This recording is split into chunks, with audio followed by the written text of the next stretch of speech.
Chapter 13. Mr. Rochester, it seems, by the surgeon's orders, went to bed early that night, nor did he rise soon next morning. When he did come down, it was to attend to business. His agent and some of his tenants were arrived, and waiting to speak with him. Adele and I had now to vacate the library. It would be in daily requisition as a reception room for callers. A fire was lit in an apartment upstairs, and there I carried our books and arranged it for the future schoolroom. I discerned in the course of the morning that Thornfield Hall was a changed place, no longer silent as a church. It echoed every hour or two to a knock at the door or a clang of the bell. Steps, too, often traversed the hall, and new voices spoke in different keys below. A rill from the outer world was flowing through it. It had a master. For my part, I liked it better. Adele was not easy to teach that day. She could not apply. She kept running to the door and looking over the banisters to see if she could get a glimpse of Mr. Rochester. Then she coined pretexts to go downstairs, in order, as I shrewdly suspected, to visit the library where I knew she was not wanted. Then, when I got a little angry and made her sit still, she continued to talk incessantly of her ami, Monsieur Edouard Fairfax des Rochester, as she dubbed him. I had not before heard his prénoms, and to conjecture what presents he had brought her, for it appears he had intimated the night before that when his luggage came from Millcote, there would be found amongst it a little box in whose contents she had an interest. "Et cela doit signifier," said she, "qu'il y aura là-dedans un cadeau pour moi, et peut être pour vous aussi, mademoiselle. Monsieur a parlé de vous, il m'a demandé le nom de ma gouvernante, et si il n'était pas une petite personne, assez mince un peu palais. J'ai dit oui, car c'est vrai, n'est-ce pas, mademoiselle?" I and my pupil dined as usual in Mrs. Fairfax's parlor. The afternoon was wild and snowy, and we passed it in the schoolroom. At dark I allowed Adele to put away books and work and to run downstairs, for from the comparative silence below and from the cessation of appeals to the doorbell, I conjectured that Mr. Rochester was now at liberty. Left alone, I walked to the window, but nothing was to be seen. Thence, twilight and snowflakes together thickened the air and hid the very shrubs on the lawn. I let down the curtain and went back to the fireside. In the clear embers I was tracing a view, not unlike a picture I remembered to have seen of the castle of Heidelberg on the Rhine when Mrs. Fairfax came in, breaking up by her entrance the fiery mosaic I had been piercing together, and scattering, too, some heavy, unwelcome thoughts that were beginning to throng on my solitude. "Mr. Rochester would be glad if you and your pupil would take tea with him in the drawing-room this evening," said she. "He has been so much engaged all day that he could not ask to see you before." "When is his tea time?" I inquired. "Oh, at 6 o'clock. He keeps early hours in the country. You had better change your frock now. I will go with you and fasten it. Here is a candle. Is it necessary to change my frock?" "Yes, you had better. I always dress for the evening when Mr. Rochester is here." This additional ceremony seemed somewhat stately. However, I repaired to my room, and, with Mrs. Fairfax's aid, replaced my black stuff dress by one of black silk, the best and the only additional one I had, except one of light gray, which, in my Lowood notions of the toilette, I thought too fine to be worn, except on first-rate occasions. "You want a brooch," said Mrs. Fairfax. "I had a single little pearl ornament which Miss Temple gave me as a parting keepsake. I put it on, and then we went downstairs." Unused as I was to strangers, it was rather a trial to appear thus formally summoned in Mr. Rochester's presence. I let Mrs. Fairfax precede me into the dining-room, and kept in her shade as we crossed that apartment, and, passing the arch, whose curtain was now dropped, entered the elegant recess beyond. 2 wax candles stood lighted on the table, and 2 on the mantelpiece. Basking in the light and heat of a superb fire lay Pilot. Adele knelt near him. Half reclined on a couch appeared Mr. Rochester, his foot supported by the cushion. He was looking at Adele and the dog. The fire shone full on his face. I knew my traveler with his broad and jetty eyebrows, his square forehead made squarer by the horizontal sweep of his black hair.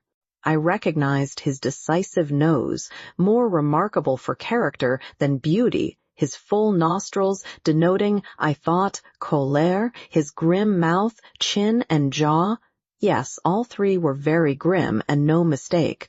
His shape, now divested of cloak, I perceived harmonized in squareness with his physiognomy. I suppose it was a good figure in the athletic sense of the term, broad-chested and thin-flanked, though neither tall nor graceful. Mr. Rochester must have been aware of the entrance of Mrs. Fairfax and myself, but it appeared he was not in the mood to notice us, for he never lifted his head as we approached. "Here is Miss Eyre, sir," said Mrs. Fairfax in her quiet way. He bowed, still not taking his eyes from the group of the dog and child. "Let Miss Eyre be seated," said he, and there was something in the forced, stiff bow, in the impatient yet formal tone, which seemed further to express, "What the deuce is it to me whether Miss Eyre be there or not?" At this moment I am not disposed to accost her. I sat down quite disembarrassed. A reception of finished politeness would probably have confused me. I could not have returned or repaid it by answering grace and elegance on my part, but harsh caprice laid me under no obligation. On the contrary, a decent quiescence, under the freak of manner, gave me the advantage. Besides, the eccentricity of the proceeding was piquant. I felt interested to see how he would go on. He went on as a statue would. That is, he neither spoke nor moved. Mrs. Fairfax seemed to think it necessary that someone should be amiable, and she began to talk. Kindly, as usual, and, as usual, rather trite, she condoled with him on the pressure of business he had had all day, on the annoyance it must have been to him with that painful sprain. Then she commended his patience and perseverance in going through with it. "Madam, I should like some tea," was the sole rejoinder she got. She hastened to ring the bell, and when the tray came, she proceeded to arrange the cups, spoons, with assiduous celerity. I and Adele went to the table, but the master did not leave his couch. "Will you hand Mr. Rochester's cup?" said Mrs. Fairfax to me. "Adele might perhaps spill it." I did as requested. As he took the cup from my hand, Adele, thinking the moment propitious for making a request in my favor, cried out, "N'est-ce pas, monsieur, qu'il y a un cadeau pour Mademoiselle Eyre dans votre petit coffret?" "Who talks of cadeau?" said he gruffly. "Did you expect a present, Miss Eyre? Are you fond of presents?" And he searched my face with eyes that I saw were dark, irate, and piercing. "I hardly know, sir. I have little experience of them. They are generally thought pleasant things." "Generally thought? But what do you think?" "I should be obliged to take time, sir, before I could give you an answer worthy of your acceptance. A present has many faces to it, has it not? And one should consider all before pronouncing an opinion as to its nature. Miss Eyre, you are not so unsophisticated as Adele. She demands a cadeau clamorously the moment she sees me. You beat about the bush.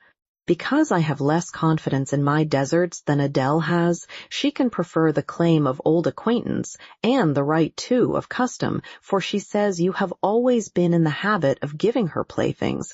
But if I had to make out a case, I should be puzzled, since I am a stranger, and have done nothing to entitle me to an acknowledgment.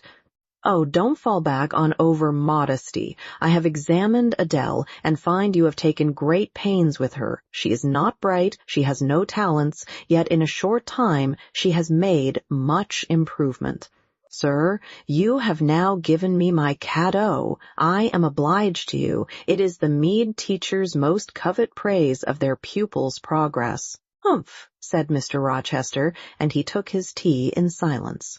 "Come to the fire," said the master when the tray was taken away, and Mrs. Fairfax had settled into a corner with her knitting, while Adele was leading me by the hand round the room, showing me the beautiful books and ornaments on the consoles and chiffoniers. We obeyed, as in duty bound. Adele wanted to take a seat on my knee, but she was ordered to amuse herself with Pilate. "You have been resident in my house 3 months?" "Yes, sir." And you came from? From Lowood School, in Shire. Ah, a charitable concern. How long were you there? 8 years. 8 years. You must be tenacious of life. I thought half the time in such a place would have done of any constitution. No wonder you have rather the look of another world. I marveled where you had got that sort of face. When you came on me in Hay Lane last night, I thought unaccountably of fairy tales, and had half a mind to demand whether you had bewitched my horse. I am not sure yet. Who are your parents? I have none. Nor ever had, I suppose. Do you remember them? No, I thought not. And so you were waiting for your people when you sat on that stile? For whom, sir? For the men in green. It was a proper moonlight evening for them. Did I break through one of your rings, that you spread that damned ice on the causeway? I shook my head. The men in green all forsook England 100 years ago, said I, speaking as seriously as he had done.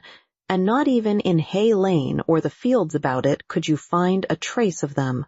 I don't think either summer or harvest or winter moon will ever shine on their revels more. Mrs. Fairfax had dropped her knitting, and, with raised eyebrows, seemed wondering what sort of talk this was. Well, resumed Mr. Rochester, if you disown parents, you must have some sort of kinsfolk, uncles and aunts. No, none that I ever saw.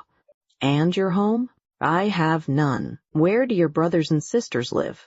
I have no brothers or sisters. Who recommended you to come here? I advertised, and Mrs. Fairfax answered my advertisement. Yes, said the good lady, who now knew what ground we were upon, and I am daily thankful for the choice Providence led me to make. Miss Eyre has been an invaluable companion to me, and a kind and careful teacher to Adele. Don't trouble yourself to give her a character, returned Mr. Rochester. Eulogiums will not bias me. I shall judge for myself. She began by felling my horse. Sir, said Mrs. Fairfax, I have to thank her for this sprain. The widow looked bewildered. Miss Eyre, have you ever lived in a town? No, sir. Have you seen much society? None but the pupils and teachers of Lowood, and now the inmates of Thornfield. Have you read much? Only such books as came in my way, and they have not been numerous or very learned. You have lived the life of a nun. No doubt you are well drilled in religious forms. Brocklehurst, who I understand directs Lowood, is a parson, is he not? Yes, sir. And you girls probably worshipped him, as a convent full of religiouses would worship their director. Oh, no. You are very cool. No. What? A novice not worship her priest? That sounds blasphemous. I disliked Mr. Brocklehurst, and I was not alone in the feeling. He is a harsh man, at once pompous and meddling. He cut off our hair, and for economy's sake bought us bad needles and thread with which we could hardly sew. That was very false economy, remarked Mrs. Fairfax, who now again caught the drift of the dialogue. And was that the head and front of his offending? Demanded Mr. Rochester. He starved us when he had the sole superintendence of the provision department before the committee was appointed, and he bored us with long lectures once a week and with evening readings from books of his own inditing, about sudden deaths and judgments which made us afraid to go to bed. What age were you when you went to Lowood? About 10. And you stayed there 8 years? You are now, then, 18? I assented. Arithmetic, you see, is useful. Without its aid, I should hardly have been able to guess your age. It is a point difficult to fix where the features and countenance are so much at variance, as in your case. And now, what did you learn at Lowood? Can you play? A little. Of course, that is the established answer. Go into the library. I mean, if you please. Excuse my tone of command. I am used to say, do this, and it is done. I cannot alter my customary habits for one new inmate. Go then into the library, take a candle with you, leave the door open, sit down to the piano and play a tune. I departed, obeying his directions. "Enough," he called out in a few minutes. "You play a little, I see, like any other English schoolgirl, perhaps rather better than some, but not well." I closed the piano and returned. Mr. Rochester continued. "Adele showed me some sketches this morning, which she said were yours. I don't know whether they were entirely of your doing. Probably a master aided you." "No, indeed," I interjected. "Ah, that pricks pride. Well, fetch me your portfolio if you can vouch for its contents being original, but don't pass your word unless you are certain I can recognize patchwork. Then I will say nothing, and you shall judge for yourself, sir." I brought the portfolio from the library. "Approach the table," said he, and I wheeled it to his couch. Adele and Mrs. Fairfax drew near to see the pictures. "No crowding," said Mr. Rochester. "Take the drawings from my hand as I finish with them, but don't push your faces up to mine." He deliberately scrutinized each sketch and painting. 3 he laid aside, the others, when he had examined them, he swept from him. "Take them off to the other table, Mrs. Fairfax," said he, "and look at them with Adele. You," glancing at me, "resume your seat and answer my questions. I perceive those pictures were done by one hand. Was that hand yours?" "Yes." "And when did you find time to do them? They have taken much time and some thought. I did them in the last 2 vacations I spent at Lowood, when I had no other occupation." "Where did you get your copies?" "Out of my head." "That head I see now on your shoulders?" "Yes, sir." "Has it other furniture of the same kind within?" "I should think it may have. I should hope better." He spread the pictures before him and again surveyed them alternately. While he is so occupied, I will tell you, reader, what they are, and first I must premise that they are nothing wonderful. The subjects had, indeed, risen vividly on my mind. As I saw them with the spiritual eye, before I attempted to embody them, they were striking, but my hand would not second my fancy, and in each case it had wrought out but a pale portrait of the thing I had conceived. These pictures were in watercolors. The first represented clouds low and livid, rolling over a swollen sea. All the distance was in eclipse, so too was the foreground, or rather the nearest billows, for there was no land. One gleam of light lifted into relief a half-submerged mast, on which sat a cormorant, dark and large, with wings flecked with foam. Its beak held a gold bracelet set with gems that I had touched with as brilliant tints as my palette could yield, and as glittering distinctness as my pencil could impart. Sinking below the bird and mast, a drowned corpse glanced through the green water. A fair arm was the only limb clearly visible, whence the bracelet had been washed or torn. The second picture contained for foreground only the dim peak of a hill, with grass and some leaves slanting as if by a breeze. Beyond and above spread an expanse of sky, dark blue as at twilight. Rising into the sky was a woman's shape to the bust, portrayed in tints as dusk and soft as I could combine.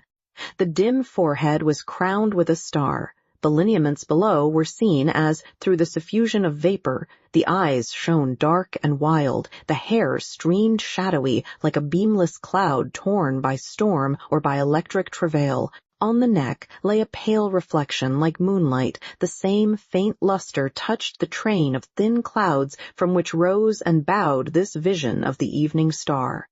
The third showed the pinnacle of an iceberg, piercing a polar winter sky. A muster of northern lights reared their dim lances, close serried along the horizon.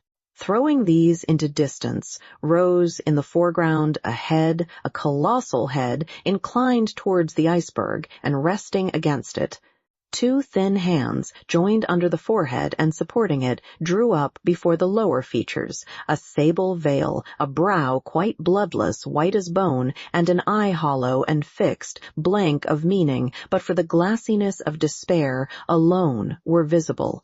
Above the temples, amidst wreathed turban folds of black drapery, vague in its character and consistency as cloud, gleamed a ring of white flame, gemmed with sparkles of a more lurid tinge.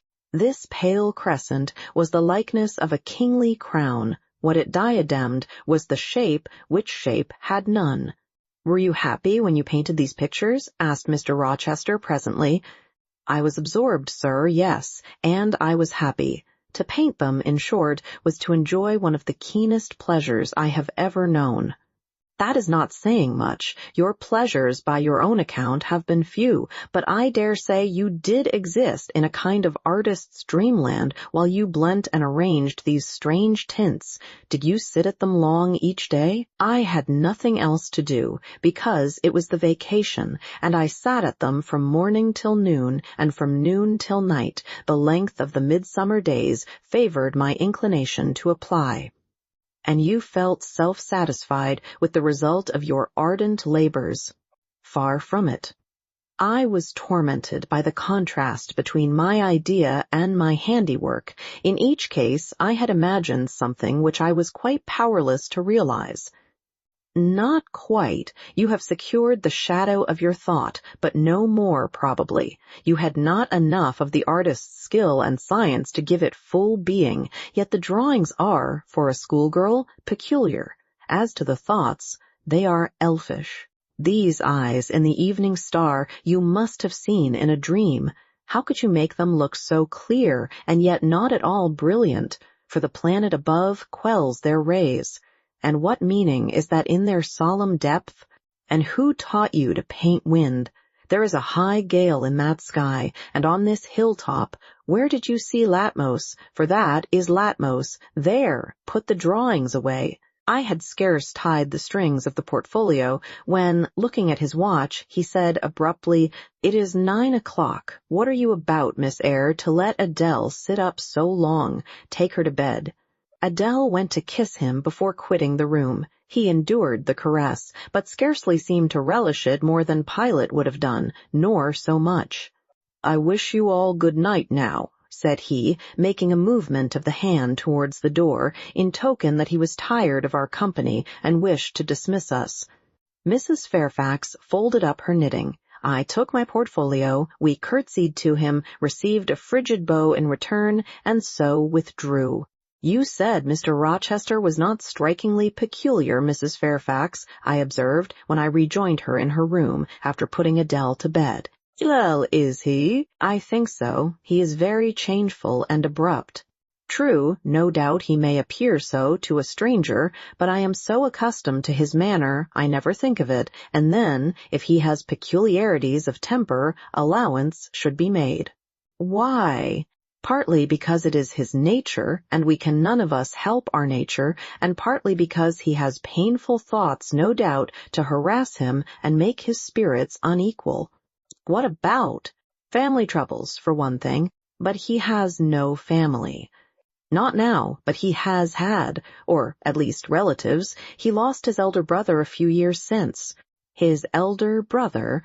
"Yes. The present Mr. Rochester has not been very long in possession of the property, only about 9 years. 9 years is a tolerable time." "Was he so very fond of his brother as to be still inconsolable for his loss?" "Why, no, perhaps not. I believe there were some misunderstandings between them."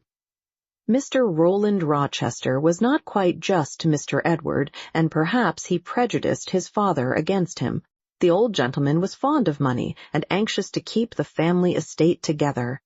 He did not like to diminish the property by division, and yet he was anxious that Mr. Edward should have wealth, too, to keep up the consequence of the name, and, soon after he was of age, some steps were taken that were not quite fair, and made a great deal of mischief. Old Mr. Rochester and Mr. Rowland combined to bring Mr. Edward into what he considered a painful position.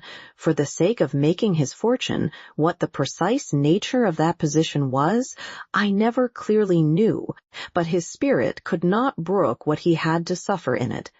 He is not very forgiving. He broke with his family, and now for many years he has led an unsettled kind of life. I don't think he has ever been resident at Thornfield for a fortnight together, since the death of his brother without a will left him master of the estate, and, indeed, no wonder he shuns the old place.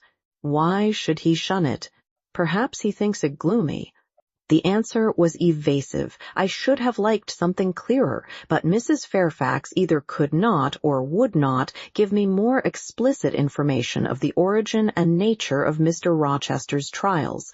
She averred they were a mystery to herself, and that what she knew was chiefly from conjecture. It was evident, indeed, that she wished me to drop the subject, which I did accordingly. Chapter 14. For several subsequent days, I saw little of Mr. Rochester. In the mornings, he seemed much engaged with business, and, in the afternoon, gentlemen from Millcote or the neighborhood called and sometimes stayed to dine with him. When his sprain was well enough to admit of horse exercise, he rode out a good deal, probably to return these visits, as he generally did not come back till late at night. During this interval, even Adele was seldom sent for to his presence, and all my acquaintance with him was confined to an occasional rencontre in the hall, on the stairs, or in the gallery, when he would sometimes pass me haughtily and coldly, just acknowledging my presence by a distant nod or a cool glance, and sometimes bow and smile with gentlemanlike affability. His changes of mood did not offend me, because I saw that I had nothing to do with their alternation. The ebb and flow depended on causes quite disconnected with me. One day he had had company to dinner, and had sent for my portfolio, in order, doubtless, to exhibit its contents. The gentleman went away early, to attend a public meeting at Millcote, as Mrs. Fairfax informed me, but the night being wet and inclement, Mr. Rochester did not accompany them. Soon after they were gone, he rang the bell. A message came that I and Adele were to go downstairs. I brushed Adele's hair and made her neat, and having ascertained that I was myself in my usual Quaker trim, where there was nothing to retouch, all being too close and plain, braided locks included, to admit of disarrangement, we descended, Adele wondering whether the petit coffret was at length come, for, owing to some mistake, its arrival had hitherto been delayed. She was gratified. There it stood, a little carton, on the table when we entered the dining-room. She appeared to know it by instinct. "Ma Boit," exclaimed she, running towards it. "Yes, there is your Boits at last. Take it into a corner, you genuine daughter of Paris, and amuse yourself with disemboweling it," said the deep and rather sarcastic voice of Mr. Rochester, proceeding from the depths of an immense easy-chair at the fireside. "And mind," he continued, "don't bother me with any details of the anatomical process, or any notice of the condition of the entrails. Let your operation be conducted in silence. Tiens-toi tranquille, enfant, comprends-tu?" Adele seemed scarcely to need the warning. She had already retired to a sofa with her treasure, and was busy untying the cord which secured the lid.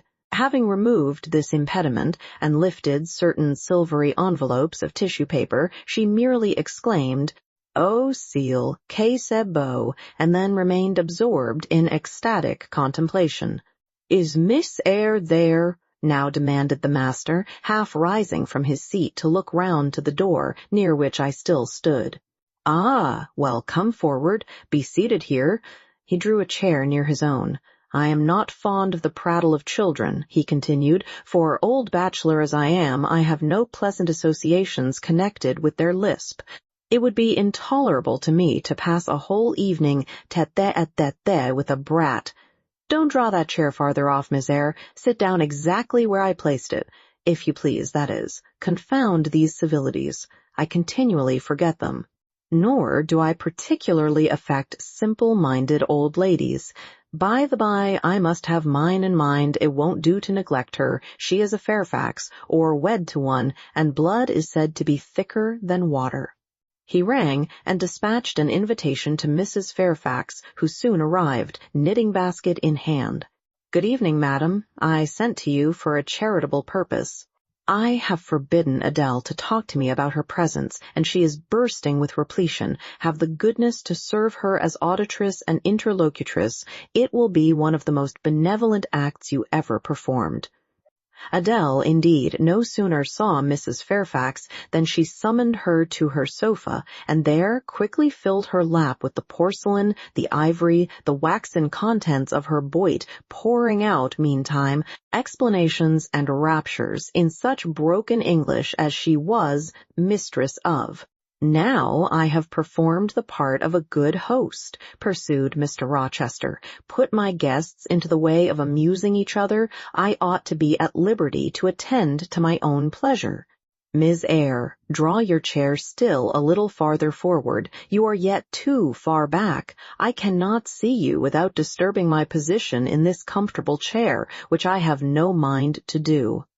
I did as I was bid, though I would much rather have remained somewhat in the shade, but Mr. Rochester had such a direct way of giving orders, it seemed a matter of course to obey him promptly. We were, as I have said, in the dining-room. The lustre, which had been lit for dinner, filled the room with a festal breadth of light. The large fire was all red and clear. The purple curtains hung rich and ample before the lofty window and loftier arch. Everything was still, save the subdued chat of Adele. She dared not speak loud, and, filling up each pause, the beating of winter rain against the panes. Mr. Rochester, as he sat in his damask-covered chair, looked different to what I had seen him look before, not quite so stern, much less gloomy. There was a smile on his lips, and his eyes sparkled, whether with wine or not I am not sure, but I think it very probable. He was, in short, in his after-dinner mood, more expanded and genial, and also more self-indulgent than the frigid and rigid temper of the morning. Still, he looked preciously grim, cushioning his massive head against the swelling back of his chair, and receiving the light of the fire on his granite-hewn features, and in his great, dark eyes, for he had great, dark eyes, and very fine eyes, too, not without a certain change in their depth sometimes, which, if it was not softness, reminded you, at least, of that feeling. He had been looking 2 minutes at the fire, and I had been looking the same length of time at him, when, turning suddenly, he caught my gaze fastened on his physiognomy. "You examine me, Miss Eyre," said he. "Do you think me handsome?" I should, if I had deliberated, have replied to this question by something conventionally vague and polite, but the answer somehow slipped from my tongue before I was aware. "No, sir." "Ah, by my word! There is something singular about you," said he. "You have the air of a little non-net, quaint, quiet, grave, and simple, as you sit with your hands before you, and your eyes generally bent on the carpet, except, by the by, when they are directed piercingly to my face, as just now, for instance, and when one asks you a question, or makes a remark to which you are obliged to reply, you rap out a round rejoinder, which, if not blunt, is at least brusque. What do you mean by it?" "Sir, I was too plain. I beg your pardon. I ought to have replied that it was not easy to give an impromptu answer to a question about appearances, that tastes mostly differ, and that beauty is of little consequence, or something of that sort." "You ought to have replied no such thing, beauty of little consequence indeed, and so, under pretense of softening the previous outrage, of stroking and soothing me into placidity, you stick a sly penknife under my ear. Go on, what fault do you find with me, pray? I suppose I have all my limbs and all my features like any other man." "Mr. Rochester, allow me to disown my first answer. I intended no pointed repartee. It was only a blunder." "Just so, I think so, and you shall be answerable for it. Criticize me. Does my forehead not please you?" He lifted up the sable waves of hair which lay horizontally over his brow, and showed a solid enough mass of intellectual organs, but an abrupt deficiency where the suave sign of benevolence should have risen. "Now, ma'am, am I a fool?" "Far from it, sir. You would, perhaps, think me rude if I inquired in return whether you are a philanthropist?" There again, another stick of the penknife, when she pretended to pat my head, and that is because I said I did not like the society of children and old women, low be it spoken. No, young lady, I am not a general philanthropist, but I bear a conscience, and he pointed to the prominences which are said to indicate that faculty, and which, fortunately for him, were sufficiently conspicuous, giving, indeed, a marked breadth to the upper part of his head, and, besides, I once had a kind of rude tenderness of heart. When I was as old as you, I was a feeling fellow enough, partial to the unfledged, unfostered, and unlucky, but fortune has knocked me about since. She has even kneaded me with her knuckles. And now I flatter myself I am hard and tough as an india-rubber ball, pervious, though, through a chink or two still, and with one sentient point in the middle of the lump. Yes, does that leave hope for me? Hope of what, sir? Of my final retransformation from India rubber back to flesh?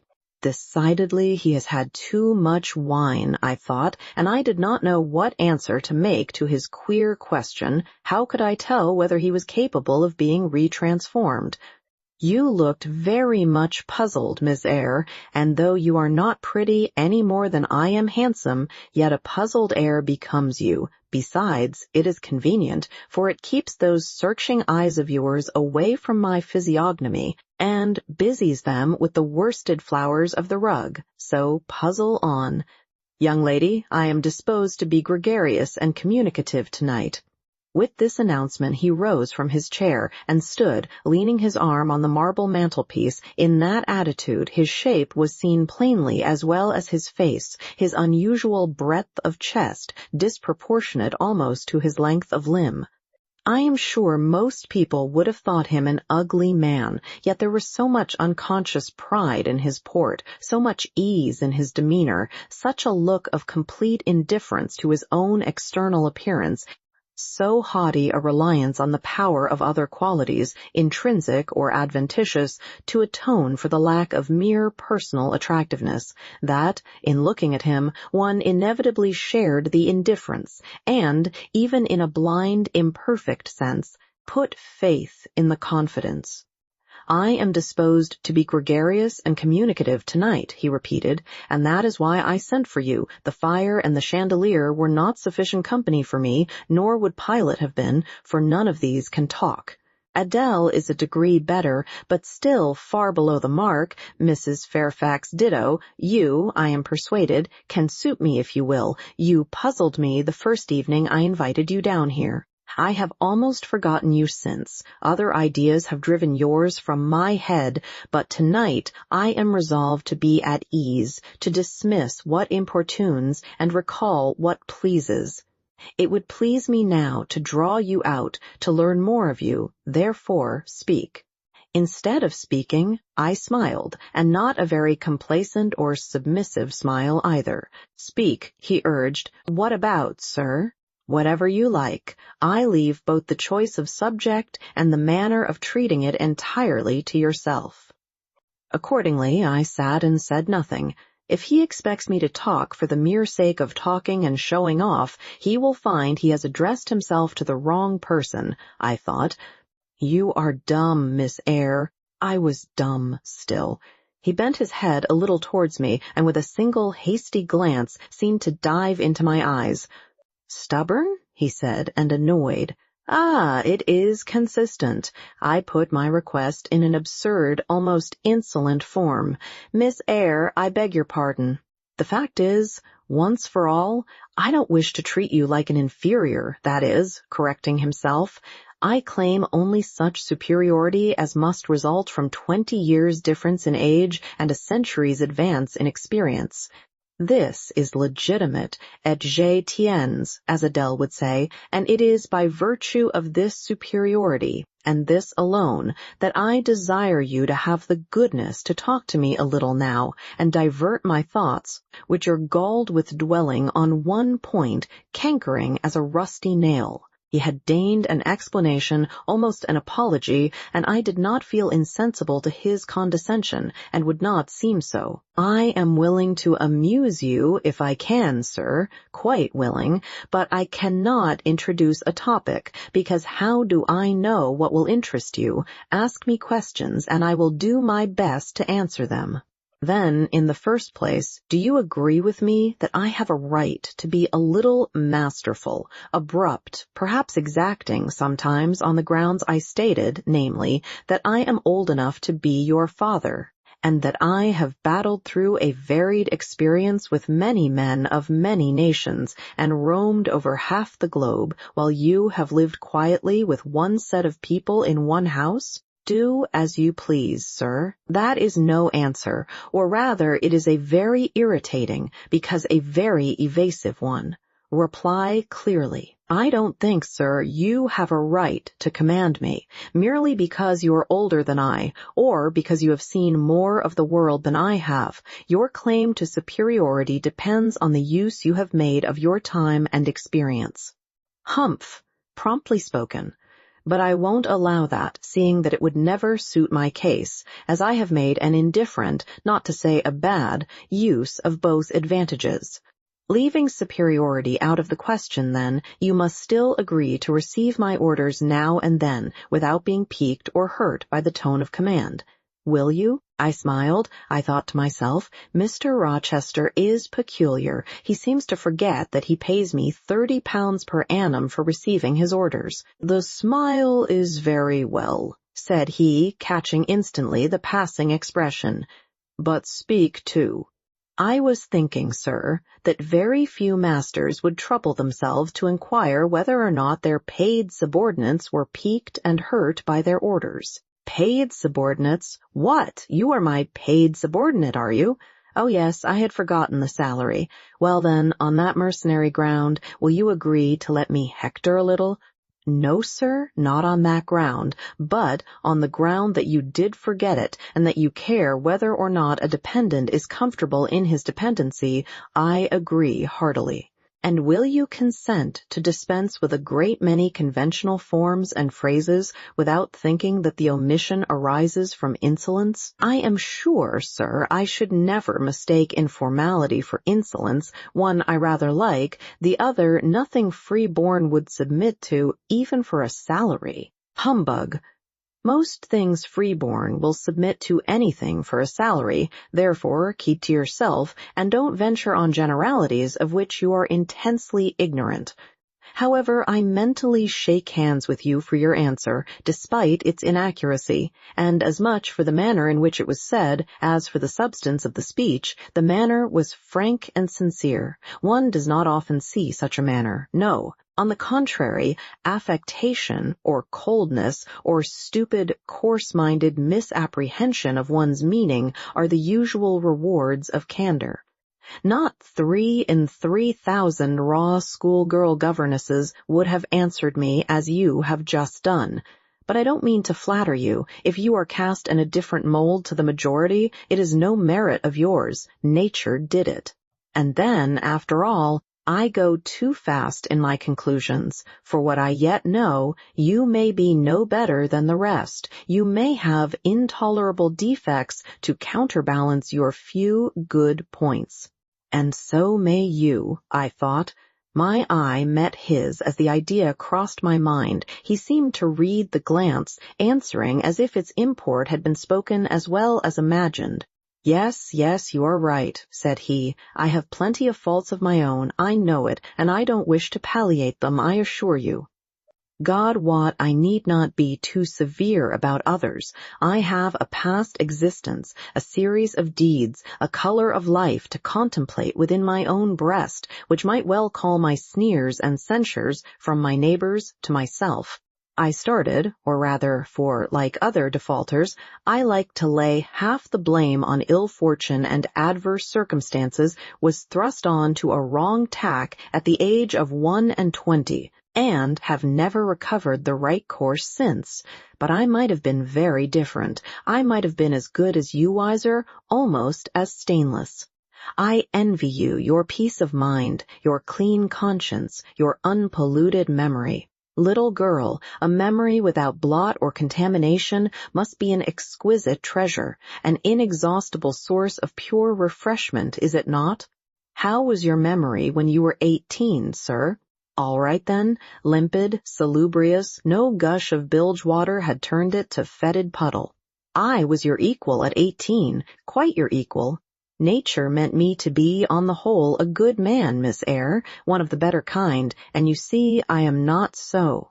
You would say you don't see it. At least I flatter myself. I read as much in your eye. Beware, by the by, what you express with that organ. I am quick at interpreting its language. Then take my word for it, I am not a villain. You are not to suppose that, not to attribute to me any such bad eminence, but, owing, I verily believe, rather to circumstances than to my natural bent, I am a trite, commonplace sinner, hackneyed in all the poor petty dissipations with which the rich and worthless try to put on life. Do you wonder that I avow this to you? Know that in the course of your future life you will often find yourself elected the involuntary confidant of your acquaintances' secrets. People will instinctively find out, as I have done, that it is not your forte to tell of yourself, but to listen while others talk of themselves. They will feel, too, that you listen with no malevolent scorn of their indiscretion, but with a kind of innate sympathy, not the less comforting and encouraging because it is very unobtrusive in its manifestations. How do you know? How can you guess all this, sir? I know it well. Therefore, I proceed almost as freely as if I were writing my thoughts in a diary. You would say, I should have been superior to circumstances. So I should. But, you see, I was not. When fate wronged me, I had not the wisdom to remain cool. I turned desperate, then I degenerated. Now, when any vicious simpleton excites my disgust by his paltry ribaldry, I cannot flatter myself that I am better than he. I am forced to confess that he and I are on a level.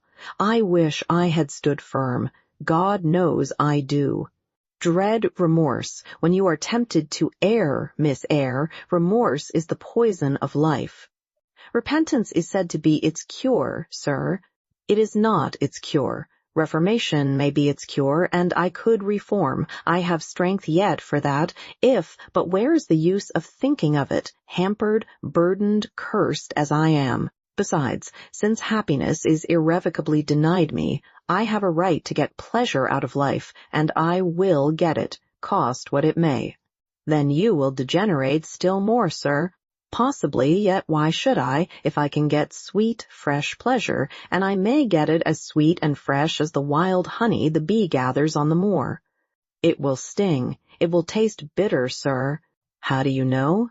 You never tried it. How very serious, how very solemn you look, and you are as ignorant of the matter as this cameo head, taking one from the mantelpiece. You have no right to preach to me, you neophyte, that have not passed the porch of life, and are absolutely unacquainted with its mysteries. I only remind you of your own words, sir. You said error brought remorse, and you pronounced remorse the poison of existence. And who talks of error now? I scarcely think the notion that flittered across my brain was an error. I believe it was an inspiration rather than a temptation. It was very genial, very soothing. I know that. Here it comes again. It is no devil, I assure you, or if it be, it has put on the robes of an angel of light. I think I must admit so fair a guest when it asks entrance to my heart. Distrust it, sir. It is not a true angel. Once more, how do you know? By what instinct do you pretend to distinguish between a fallen seraph of the abyss and a messenger from the eternal throne, between a guide and a seducer? I judged by your countenance, sir, which was troubled when you said the suggestion had returned upon you. I feel sure it will work you more misery if you listen to it. Not at all. It bears the most gracious message in the world. For the rest, you are not my conscience keeper, so don't make yourself uneasy. Here, come in, bonny wanderer. He said this as if he spoke to a vision, viewless to any eye but his own. Then, folding his arms, which he had half extended, on his chest, he seemed to enclose in their embrace the invisible being. Now, he continued, again addressing me, I have received the pilgrim, a disguised deity, as I verily believe. Already it has done me good. My heart was a sort of charnel. It will now be a shrine. To speak truth, sir, I don't understand you at all. I cannot keep up the conversation, because it has got out of my depth. Only one thing I know. You said you were not as good as you should like to be, and that you regretted your own imperfection. One thing I can comprehend. You intimated that to have a sullied memory was a perpetual bane. It seems to me that if you tried hard, you would in time find it possible to become what you yourself would approve, and that if from this day you began with resolution to correct your thoughts and actions, you would in a few years have laid up a new and stainless store of recollections to which you might revert with pleasure. Justly thought, rightly said, Miss Eyre, and at this moment I am paving hell with energy. Sir, I am laying down good intentions, which I believe durable as flint. Certainly my associates and pursuits shall be other than they have been, and better so much better as pure ore is than foul dross. You seem to doubt me. I don't doubt myself. I know what my aim is, what my motives are, and at this moment I pass a law, unalterable as that of the Medes and Persians, that both are right. They cannot be, sir, if they require a new statute to legalize them. They are, Miss Eyre, though they absolutely require a new statute. Unheard-of combinations of circumstances demand unheard-of rules. That sounds a dangerous maxim, sir, because one can see at once that it is liable to abuse. Sententious sage, so it is, but I swear by my household gods not to abuse it.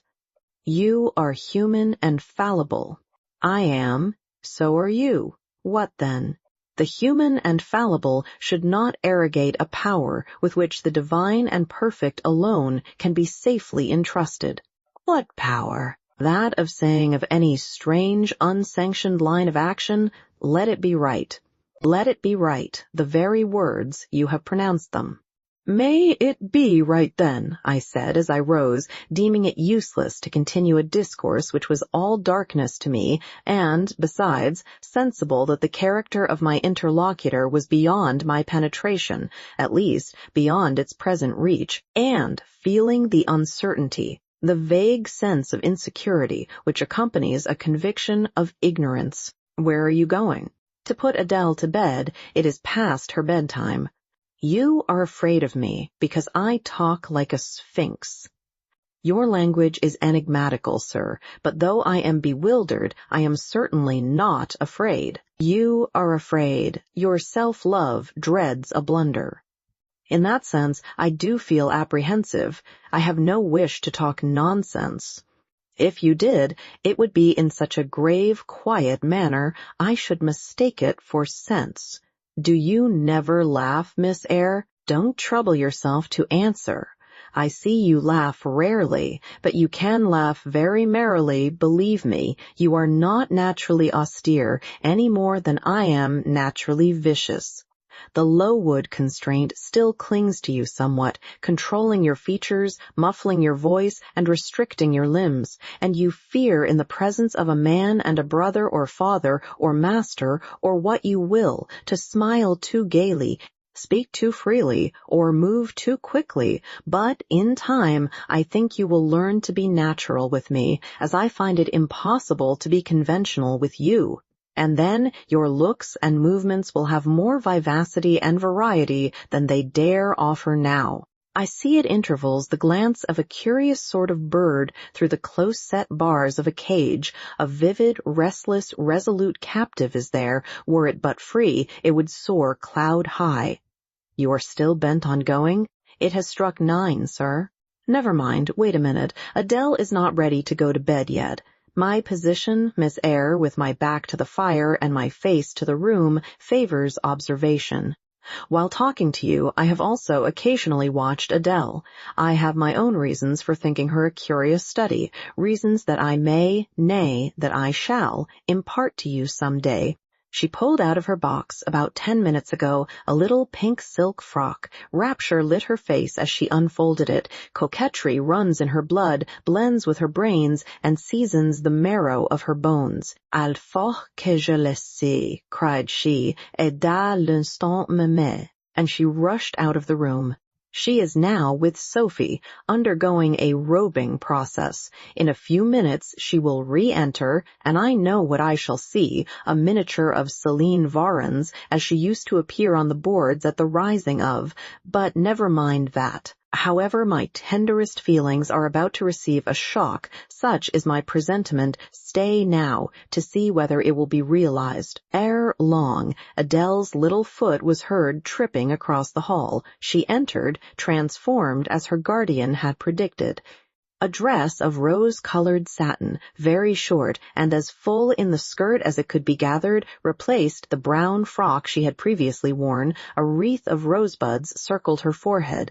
Her feet were dressed in silk stockings and small white satin sandals. "Est-ce que ma robe va bien?" cried she, bounding forwards. "Et mes souliers, et mes bas, tenez, je crois que je vais danser." And, spreading out her dress, she chasséed across the room till, having reached Mr. Rochester, she wheeled lightly round before him on tiptoe, then dropped on one knee at his feet, exclaiming, "Monsieur, je vous remercie mille fois de votre bonté." Then rising, she added, "C'est comme cela que maman faisait, n'est-ce pas, monsieur?" "Precisely," was the answer. And, Comacella, she charmed my English gold out of my British breeches pocket. "I have been green too, Miss Eyre. Grass green, not a more vernal tint freshens you now than once freshened me. My spring is gone, however, but it has left me that French floweret on my hands, which, in some moods, I would fain be rid of." Not valuing now the root whence it sprang, having found that it was of a sort which nothing but gold dust could manure, I have but half a liking to the blossom, especially when it looks so artificial as just now. I keep it and rear it rather on the Roman Catholic principle of expiating numerous sins, great or small, by one good work. I'll explain all this some day. Good night.